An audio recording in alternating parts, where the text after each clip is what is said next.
वाले कक्षा 10वीं का जो है आज हम पढ़ेंगे हिंदी। हिंदी में क्या पढ़ेंगे? तो हिंदी में ऑब्जेक्टिव और सब्जेक्टिव पढ़ने वाले किसका?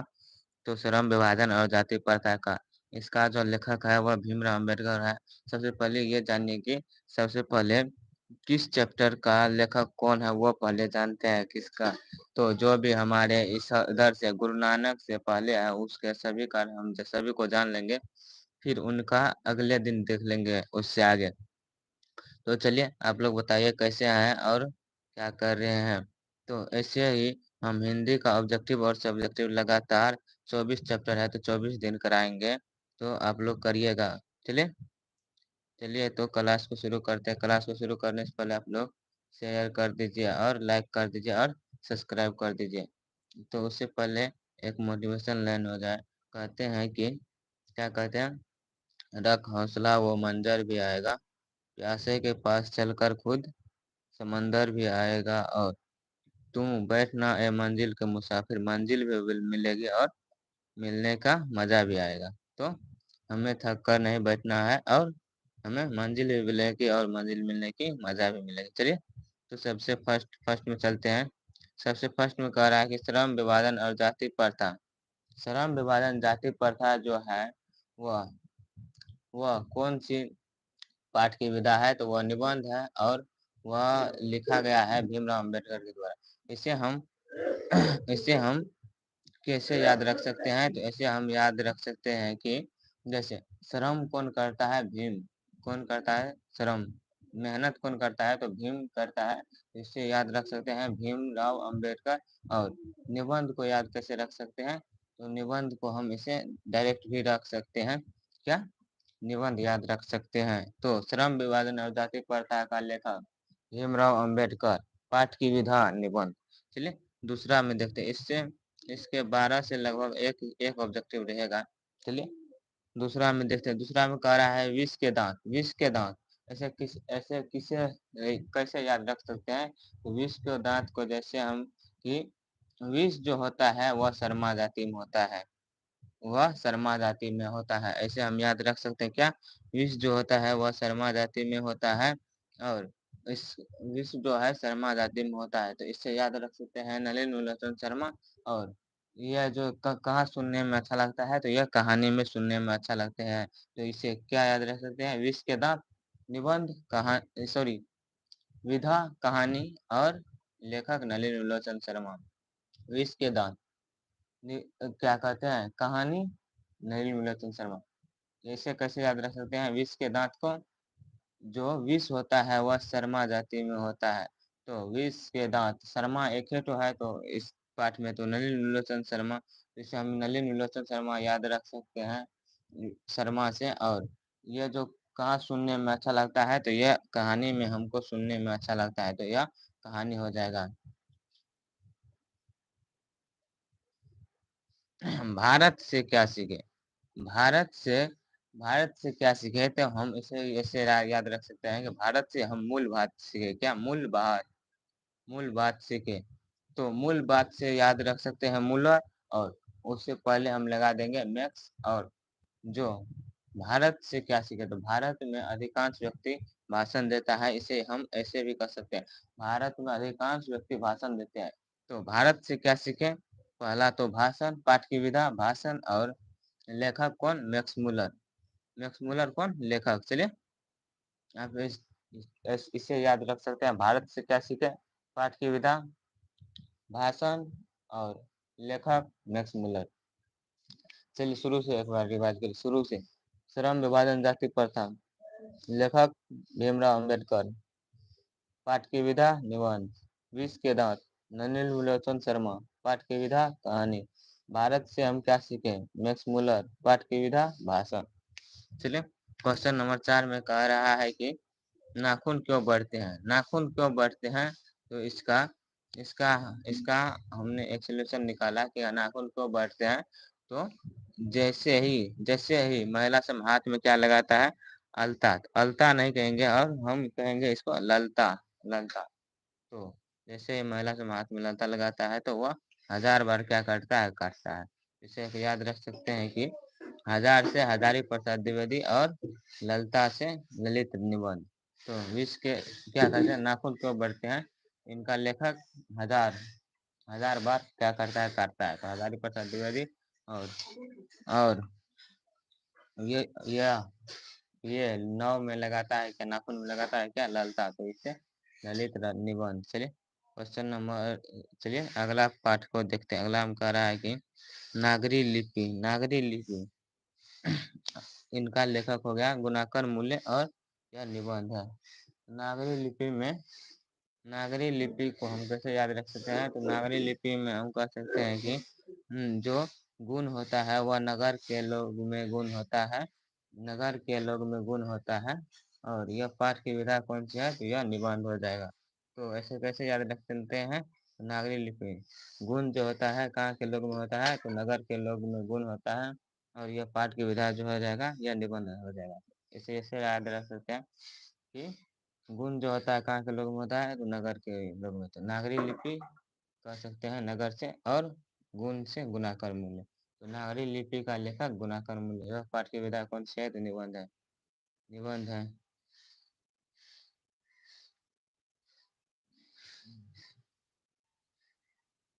क्वेश्चन नंबर 6 में कह रहा है कि बहादुर, बहादुर कहानी जो है, बहादुर जो है वह किसने लिखा है, तो बहादुर जो है वह अमर लोग होता है। क्या, बहादुर जो है वह अमर लोग होता है। तो अमर से हम क्या याद रखते हैं, तो अमरकांत। और इसे, यह पाठ की विधा कौन सी है, तो यह कहानी है। अमरकांत और पाठ की विधा जो है वह कहानी है। चलिए क्वेश्चन नंबर 7 में कह रहा है कि परंपरा का मूल्यांकन, परंपरा का मूल्यांकन जो है, परंपरा जो है वह कौन निभाता है, तो राम। क्या कौन निभाता है, राम। तो परंपरा का जो मूल्यांकन है उससे हम याद रख, परंपरा जो निभाता है वह राम निभाता है। और यह कहाँ अच्छा लगता है, तो यह निबंध में अच्छा लगता है। चले इसे इसे याद रख सकते हैं, परंपरा का मूल्यांकन रामविलास शर्मा, या पाठ की विधा निबंध। चले क्वेश्चन नंबर 8 में कह रहा है कि जित जित में निरखत हूँ, जित जित में कौन निरखता है, तो पंडित जो महाराज लोग होता है वह क्या क्या होता है, जित जित में क्या कहता है, निरखता है। तो जो महाराज लोग है वह कहाँ निरखता है, तो जित जित में निरखता है। और जित जित में निरखता है, यह तो पाठ हो गया। और पाठ का लेखक जो हो गया बिरजू महाराज। और इसका जो विधा है, इसको कैसे याद रख सकते हैं, इसका विधा जो है, तो यह साक्षात साक्षात रूप में अच्छा लगता है। तो इससे हम साक्षात्कार याद रख सकते हैं। क्वेश्चन नंबर 9 में कह रहा है कि आवनियों, आवनियों, आवनियों को जो लेखक है वह अशोक वाजपेयी है, या पाठ की विधा है ललित रत्ना। तो इसको कैसे याद रख सकते हैं, आवनियों, आवनियों से याद हो जाएगा कि एक बाज है। क्या, एक बाज है, या एक क्या है, एक बाज है। और वह उड़ के गया, और हुआ आवनियों, आवनियों गया। और वहां पर एक एक कोई भी कबूतर को क्या क्या मार मार कर क्या कर दिया, लाल कर दिया, लाल कर दिया। तो इसको ऐसे याद रख सकते हैं, आवनियों, आवनियों का जो एक बाज गया और वह क्या किया, तो आवनियों में गया और उसको मार मार कर लाल कर दिया। तो आवनियों से याद रख सकते हैं लेखक अशोक वाजपेयी, और विधा ललित रचना। चलिए क्वेश्चन नंबर 10 में कह रहा है कि मछली, मछली जो है वह कौन खाता है, तो वह कुम्हारा लोग खाता है। और यह कहाँ अच्छा लगता है, तो यह कहानी में अच्छा लगता है। कहाँ पर, कहानी में अच्छा लगता है। तो मछली का लेखक विनोद कुमार शुक्ल। और यह कहाँ अच्छा लगता है, तो यह कहानी में अच्छा लगता है।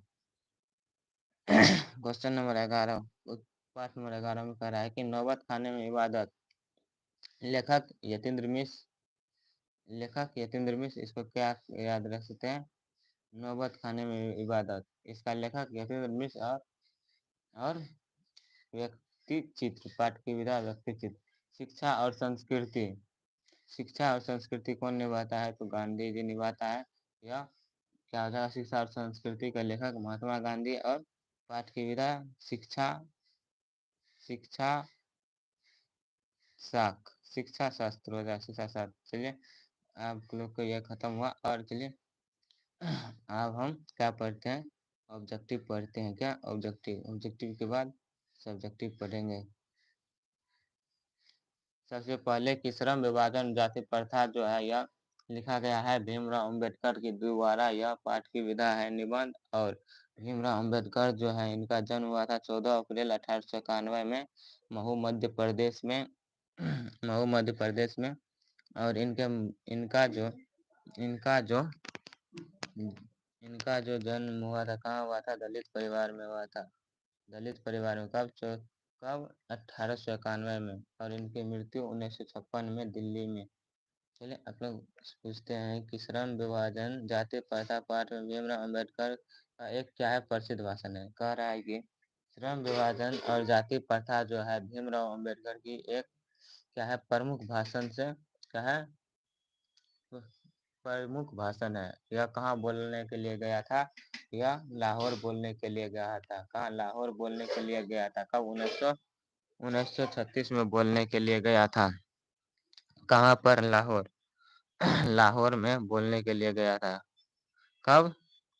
1936 में। चलिए यह बताइए कि भीमराव अंबेडकर जो है वह अपने प्रमुख प्रेरक व्यक्ति कितने व्यक्ति को मानते थे? तो वह अपने प्रेरक 3 व्यक्ति को मानते थे, बुद्ध, कबीर और ज्योतिबा फुले। बुद्ध, कबीर और ज्योतिबा फुले। ये बताइए कि वह उच्च शिक्षा प्राप्त करने के लिए कहाँ गया था? तो वह अमेरिका और लंदन गया था। कहाँ? अमेरिका और लंदन। चलिए इससे आगे पत्रकार के इस इस पाठ का लेखक भीमराव अंबेडकर का जन्म 14 अप्रैल 1891 में मध्य प्रदेश में एक दलित परिवार में हुआ था। कह रहा है कि भीमराव अंबेडकर का जो जन्म हुआ था वह एक दलित परिवार में हुआ था। तब 14 अप्रैल 1891 में। कहाँ पर? महू मध्य प्रदेश में। ये जो भाषण लिया गया है यह एनिहिलेशन ऑफ कास्ट से लिया गया है। Annihilation of caste. इनका हिंदी में अनुवाद करने वाला व्यक्ति कौन है? ललई सिंह यादव है। कह रहा है कि एनिहिलेशन ऑफ कास्ट को हिंदी में रूपांतरण ललई सिंह यादव ने किया था। ललई सिंह यादव ने किया। और बाबा साहब भीमराव अंबेडकर का निधन 1956 दिल्ली में हो गया था। कह रहा है कि एनिहिलेशन ऑफ कास्ट जो है वह किसके द्वारा लिखा गया है? तो यह बाबा साहेब के प्रमुख भाषण है। और यह 1900 यह ये इसका जो हिंदी में अनुवाद किया था इसका हिंदी में अनुवाद करने वाला ललई सिंह यादव है। और बाबा साहेब का जो प्रमुख बाबा साहेब का जो मृत्यु हुआ था वह 1956 में दिल्ली में हो गया था।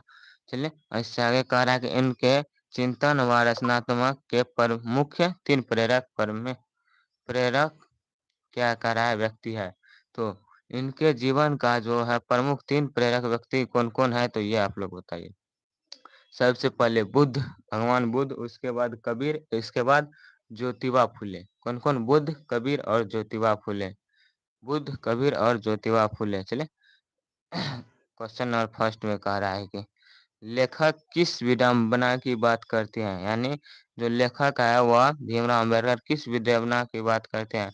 विडंबना के स्वरूप क्या है ये बताइए हम। कह रहा है विडंबना किस विडंबना की बात करती है?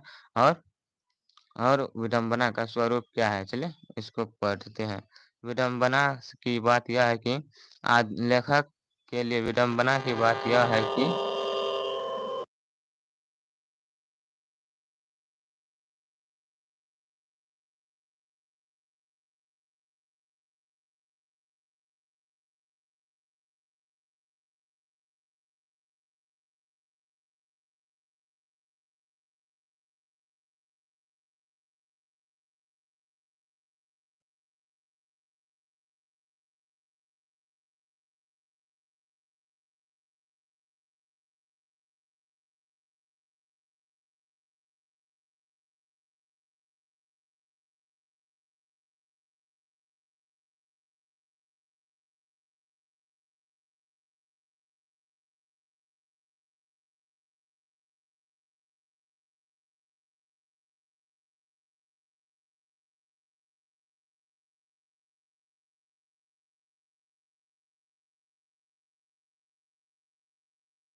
चलिए, लेखक ने कह रहा है कि क्या विडंबना की बात क्या थी। तो लेखक के लिए विडंबना की बात यह थी कि आधुनिक युग में भी जातिवाद के पोषकों की कमी नहीं है। आधुनिक युग में भी जातिवाद के पोषकों की कमी नहीं है।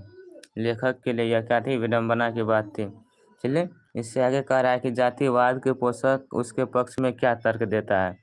कह रहा है कि लेखक जो है उसमें जातिवाद के पोषक यानी जो जातिवाद का विरोध करने वाला था, यानी जातिवाद का विरोध करने वाला था, ये ऐसा ही सही है। तो इसमें क्या तर्क देता है। तो इसमें जो तर्क देता है, जातिवाद के पोषक इस आधुनिक समाज में कार्यकुशलता के लिए क्या माना गया है, आवश्यक माना गया। जातिवाद को कार्यकुशलता के लिए, जैसे कोई भी कार्य करने के लिए हम जातिवाद को आवश्यक मान सकते हैं। क्या कर सकते हैं, आवश्यक मान सकते हैं। क्या करते हैं, आवश्यक मानते हैं। जातिवाद को क्या मानते हैं, आवश्यक मानते हैं। किसी भी कार्य करने के लिए हम जातिवाद को आवश्यक मानते हैं। और जैसे कि कार्यकुशलता के लिए हम इसको आवश्यक क्यों मानते हैं। जैसे कोई कोई नाई है तो वह बाल काटने के लिए है, और जैसे जैसे कि कोई कोई लकड़ी काटने वाला है तो वह लकड़ी काटने के लिए है, और जो कोई घर बनाने के लिए है तो वह घर बनाने के लिए ही है। तो इस प्रकार से हम क्या करता है, कार्यकुशलता के लिए आवश्यक मानते हैं। और कहते हैं कि जाति प्रथा श्रम विभाजन का ही दूसरा रूप है, इसलिए इसमें कोई बुराई नहीं है। कह रहा है कि जातिवाद जो है श्रम विभाजन का ही दूसरा रूप है। चलिए, इसको हम समझाते हैं। वैसे कह रहा है जातिवाद के पोषकों में पक्ष क्या तर्क देते हैं। तो जातिवाद के पोषक में जो तर्क देते हैं, यह कार्यकुशलता के लिए आवश्यक मानते हैं, और कहते हैं कि जाति प्रथा जो है वह श्रम विभाजन की है दूसरा रूप है, इसमें कोई बुराई नहीं है। ये जो आप लिखेंगे तो इसमें आप लोग को 2 नंबर मिल जाएगा। और ये जो विडंबना की बात क्या है, तो इसमें भी आप लोग को 2 नंबर मिल जाएगा। ले इसका स्क्रीनशॉट ले लीजिए। क्वेश्चन नंबर 3 में कह रहा है कि जातिवाद के पक्ष में दिए गए तर्क पर लेखक की क्या आपत्तियां, यानी जो कह रहा है जातिवाद के पोषक में जो तर्क दिया, जो तर्क दिया जातिवाद के पोषक में, उनमें लेखक की क्या आपत्तियां हैं। तो जातिवाद के पक्ष में जो तर्क दिया था उसमें लेखक की पहली आपत्तियां थी कि जाति प्रथा श्रम विभाजन के साथ साथ लोगों में भी विभाजन करता है।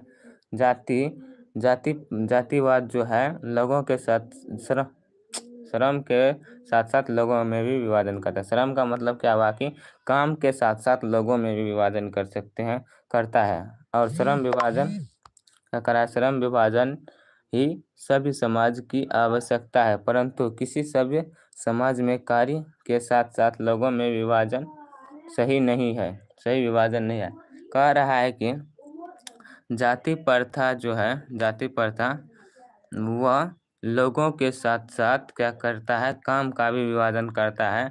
और कह रहा है कि यह एक सभ्य समाज के लिए आवश्यकता नहीं है, परंतु सभ्य समाज कार्यकुशलता के साथ लोगों में विभाजन सही नहीं है। क्या कह रहा है, ले इसका स्क्रीनशॉट लीजिए। और इनका आप लोग को क्या 2 नंबर में आप लोग को यह 3 का जो है लगभग इसमें कुल 8 या 7 सब्जेक्टिव है, और आप लोग को कुल 1 या 2 हो सकता है, आ सकता है।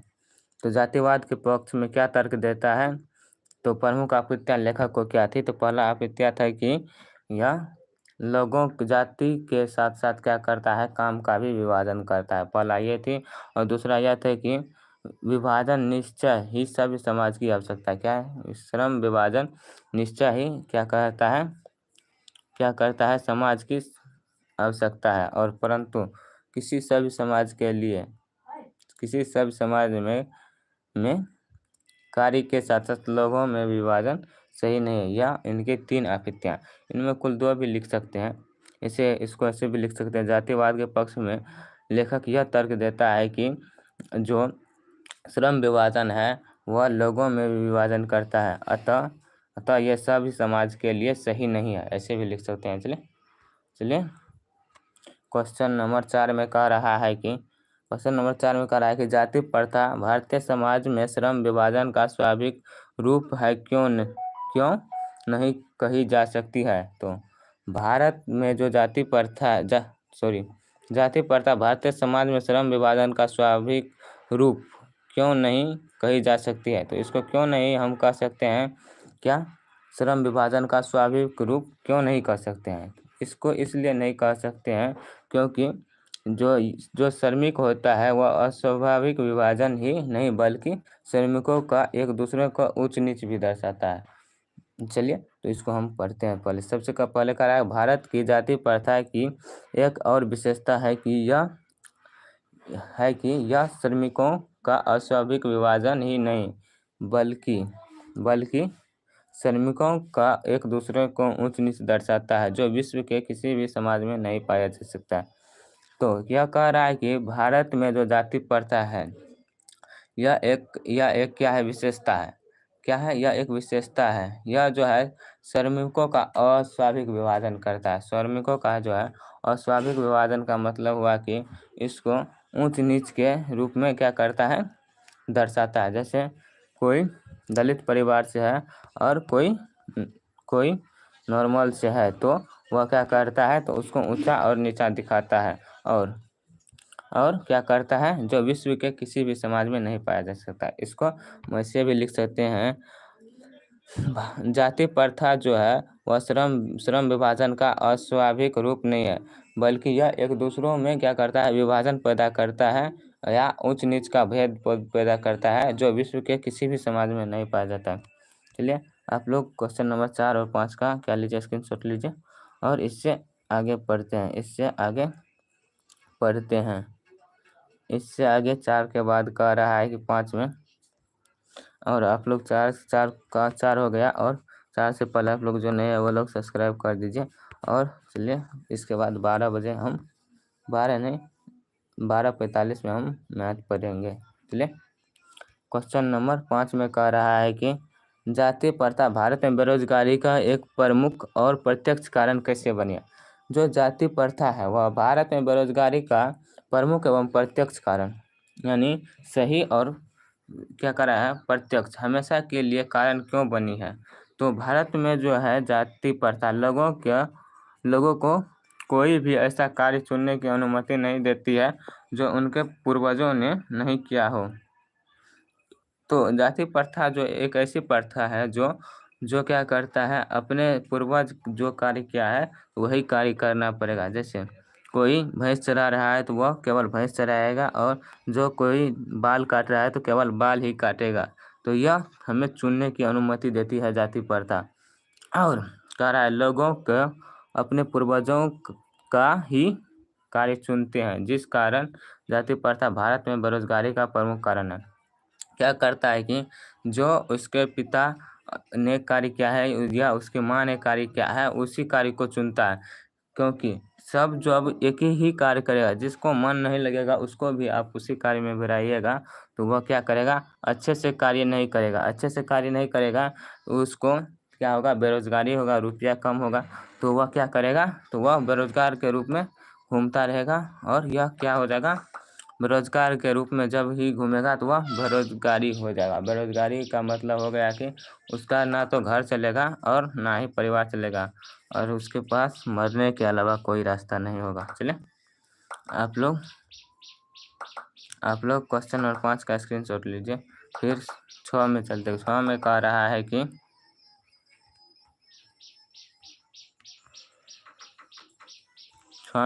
लेखक आज के उद्योग में गरीबी और उत्पीड़न की सबसे बड़ी समस्या किसे मानता है? तो लेखक जो है उद्योगों में उत्पीड़न और सबसे बड़ी गरीबी और उत्पीड़न की सबसे बड़ी समस्या किसे मानता है? तो लेखक जो है उत्पीड़न और गरीबी की सबसे बड़ी समस्या किसे मानता है और क्यों? तो लेखक जो है गरीबी और उत्पीड़न की सबसे बड़ी समस्या जाति प्रथा और लोगों के उनके स्वभाव के अनुसार कार्य चुनने की अनुमति देने के कारण वह क्या करता है,